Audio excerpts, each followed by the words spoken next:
And you're on. Am I glowing? You are glowing, sir. Okay, cool. We're glowing. And we're going. Woot. Can everybody hear me? Is that a little better? That's better. Okay. I am safely more than 6 feet away, so She that is better. I can confirm. So, welcome back to Cooking with Dave here at the library. We're at the library again instead of my home because we're doing another super simple no-bake recipe.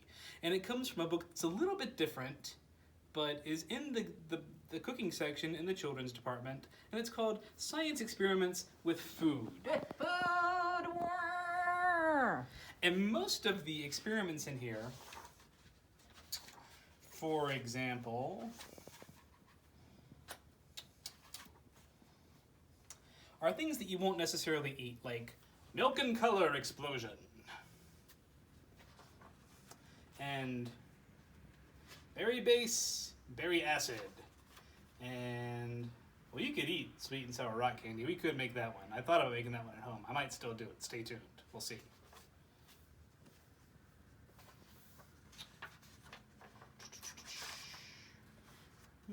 There's some other things in here that you can make, but and eat, like scientific butter spread. Ooh.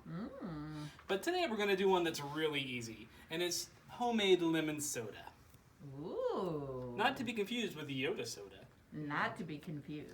And I'll be, from the bottom of my heart, totally honest with you guys. I really wanted to highlight this book because there's some really cool stuff that you can do just experimenting with food. But this particular recipe, I picked it up because it was super easy and doesn't require very many ingredients. And I'm not confident that it's going to be that great. But we're going to have fun doing it no matter what. Right, Janet? Absolutely. And that's what makes it an experiment. If we knew how it was going to turn out, it wouldn't be an experiment. Correct. And maybe we'll be pleasantly surprised. So, yeah. What do we need to make homemade soda? Well, we need water. Water. And you can use a glass or a cup. I've got my fancy Super Mario World thermos here.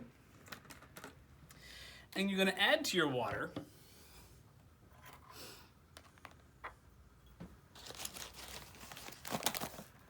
half a cup of sugar. This is a 1/4 cup measure I've got, so I'm going to do it twice. And I'm going to make a mess. Because even though this isn't irresponsible science, I'm still a little bit irresponsible. I'll try not to film too much of the mess. I promise I'll clean it, Elizabeth. I lied. There it is. There's the mess, guys. Oh. I know. I'm a monster. And then half a cup of lemon juice.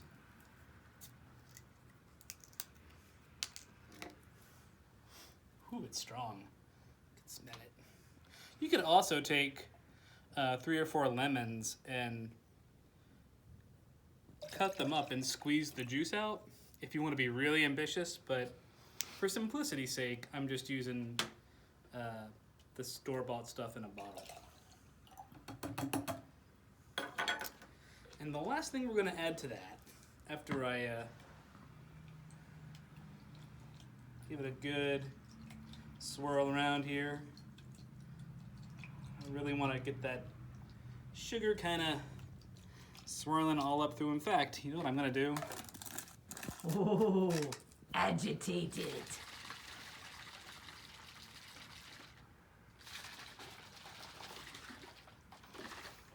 There we go, that's good. The last thing we're going to add is a teaspoon of baking soda. And the idea is that the baking soda is going to react with the lemon juice to give it that soda pop fizz. Do you think it'll work?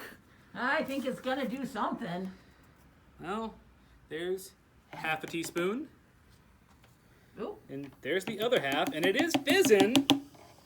That's pretty cool. Oh, oh, oh. Is your glass tall enough? Just barely. It's bubbling. It sure is.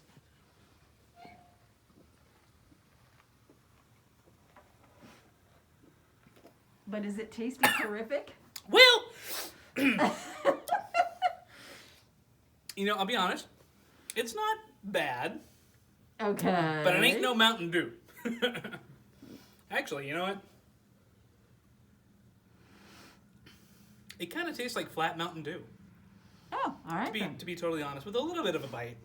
from the baking soda reacting with the lemon. It's actually a pretty cool thing to do. You know, I think if we made this and then put it in the fridge for a couple hours and took it out on a hot summer day, we would probably really appreciate this. So Yeah.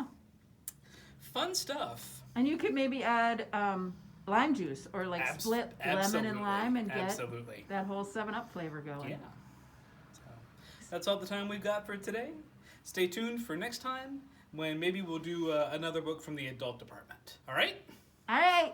Okay. Bye, We'll everybody. See you then. See ya. Take care.